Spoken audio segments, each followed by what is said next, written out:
Tuhan bersamamu dan bersama rohmu. Inilah Injil suci menurut Yohanes. Dimuliakanlah Tuhan.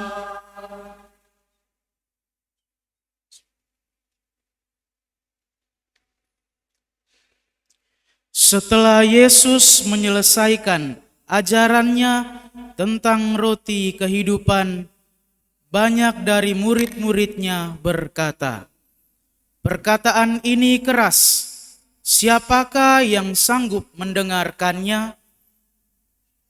Yesus dalam hatinya tahu bahwa murid-muridnya bersungut-sungut tentang hal itu. Ia pun berkata kepada mereka, "Apakah perkataan itu mengguncangkan imanmu? Lalu bagaimana jika kamu melihat Putra Manusia naik ke tempat di mana ia sebelumnya berada? Rohlah yang memberi hidup, daging sama sekali tidak berguna. Perkataan-perkataan yang aku katakan kepadamu adalah roh dan hidup. Tetapi di antaramu ada yang tidak percaya." Sebab Yesus tahu dari semula siapa yang tidak percaya dan siapa yang akan menyerahkan dia. Lalu ia berkata, "Sebab itu telah aku katakan kepadamu, tidak ada seorang pun dapat datang kepadaku kalau Bapa tidak mengurniakannya kepadanya." Mulai saat itu banyak muridnya mengundurkan diri dan tidak lagi mengikuti dia. Lalu kata Yesus kepada ke-12 muridnya, "Apakah kamu tidak mau pergi juga?" Jawab Simon Petrus kepadanya, "Tuhan, kepada siapakah kami akan pergi? Sabdamu adalah sabda kehidupan yang kekal. Kami telah percaya dan tahu bahwa Engkaulah yang kudus dari Allah."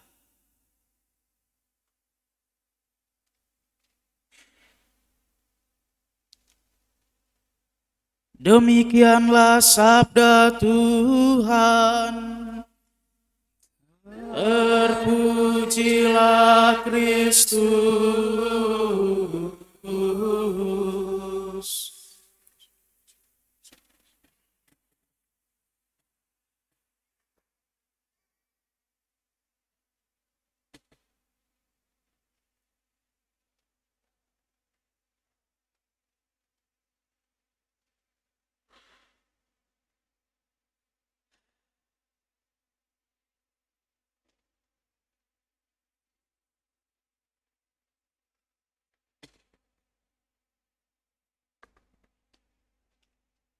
Lalu kata Yesus kepada ke-12 muridnya, "Apakah kamu tidak mau pergi juga?" Apa jawaban kita? Ada yang sudah mau pergi keluar? Boleh.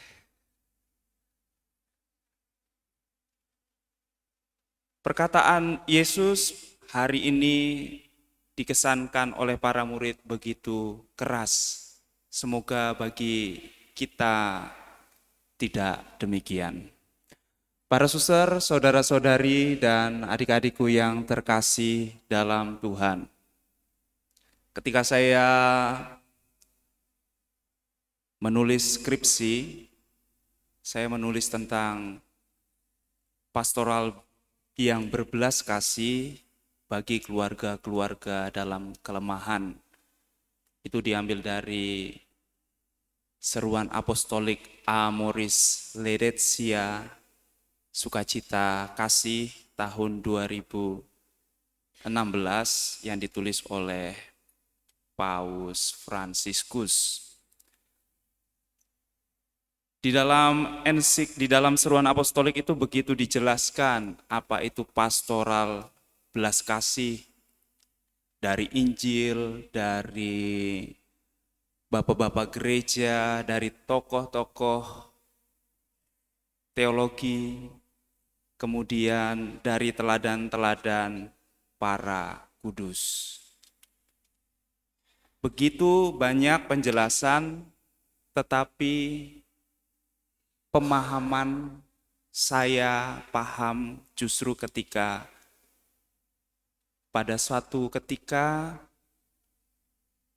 saya mengalami situasi yang begitu berat, kemudian merasa sendirian, tidak berani menjumpai orang, sampai sakit, dan ketika sudah sakit itu ternyata ketika saya menjumpai banyak orang banyak itu dengan terbuka mau menolong, mau membantu kita.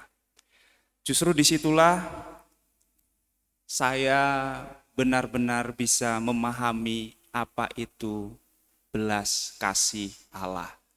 Bukan dari membaca ensiklik para paus, bukan dari membaca buku-buku, tetapi dari pengalaman pribadi.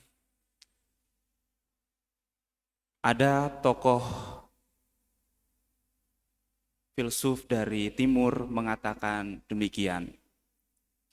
Aku sadar yang kamu dengar, kamu pasti akan lupa. Yang aku lakukan, kamu lebih mudah untuk ingat. Dan aku sadar, apa yang kamu alamilah yang baru sungguh-sungguh akan kamu pahami. Saudara-saudari dan adik-adikku yang terkasih, maka siapapun guru terhebat di sekitar kita, dia berkhotbah, mengajari sampai berbusa-busa, sampai jungkir balik, memberikan teladan, itu paling pol hanya akan diingat. Tetapi ketika kita mengalaminya secara langsung, barulah kita akan benar-benar paham. Mari kita lihat dari bacaan-bacaan yang kita dengarkan hari ini. Apa yang saya katakan, apa yang saya maksudkan. Hanya dengan sadar mengalami, baru kita akan paham. Silakan direnungkan di dalam hati. Dalam bacaan yang pertama, Yosia.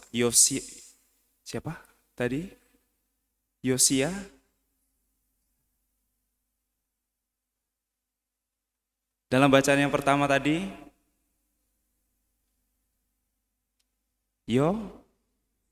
Yosua. Yosua ketika hampir di penghujung hidupnya, dia mengumpulkan orang Israel lalu mengatakan kepada mereka, silahkan kalian pilih, kalian mau menyembah Allah yang mana. Tetapi aku tetap menyembah Tuhan Allah leluhur kita.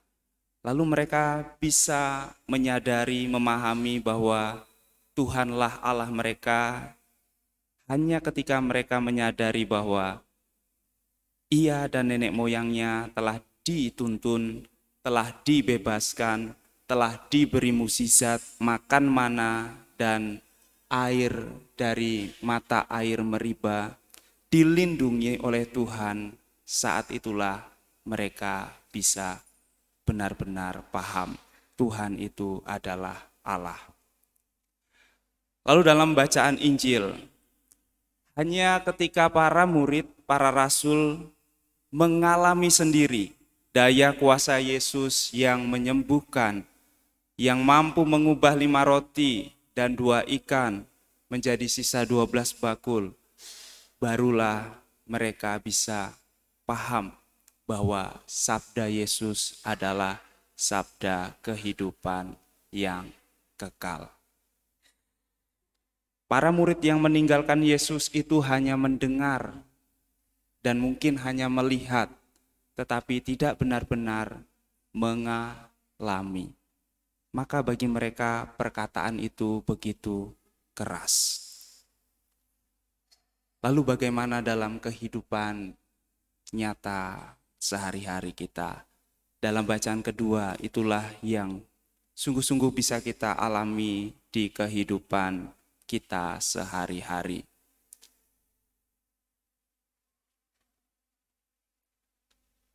Seorang istri sungguh bisa menghormati suaminya itu ketika dia sungguh-sungguh merasakan bahwa suaminya mengasihi dia seperti Yesus mengasihi gereja. Dan seorang suami sungguh bisa mengasihi ketika memang dia mengalami sungguh-sungguh istrinya menghormati dia dengan sungguh-sungguh. Anak-anak kita bisa memahami apa itu kasih bukan dari pengajaran kita, bukan dari teladan kita mengasihi istri atau mengasihi suami kita, tetapi anak-anak bisa paham apa itu kasih ketika mereka sungguh-sungguh mengalami kasih itu. Maka sebagai penutup, kita semua bisa memahami sabda Tuhan kalau benar-benar sabda itu kita alami di dalam hidup kita. Kita bisa memahami sabda roti hidup ketika kita sungguh-sungguh mengalami saat kita merayakan Ekaristi, kita memperoleh hidup. Kita bisa memahami sabda Tuhan tentang mengampuni 77 kali 7 kali ketika kita memang merasakan pengampunan Allah di dalam hidup kita. Maka sabda Allah itu bisa kita pahami ketika kita sungguh-sungguh mengalaminya. Maka saat iman kita merasa goyah, pesan saya, saat kita merasa goyah, iman kita merasa goyah, jangan semata-mata berusaha mati-matian mencari kebenaran-kebenaran logis dari yang kita baca, dari yang kita dengar. Sebab iman itu adalah anugerah. Maka saran saya ketika iman kita mulai goyah, pertama-tama yang kita lakukan adalah ingat karya-karya besar Allah yang pernah kita alami. Saat iman kita goyah dan kita ingat akan karya-karya besar Allah dalam hidup kita, yakinlah kita akan dikuatkan. Semoga kita sungguh-sungguh bisa mengalami, merasakan pengalaman kasih Allah sehingga kita bisa sungguh-sungguh paham akan kasih Allah. Sebab apa yang aku dengar biasanya akan kita lupakan, apa yang aku lihat paling pol akan kita ingat saja, tetapi apa yang kita alami itu yang akan dipahami. Semoga Tuhan memberkati kita.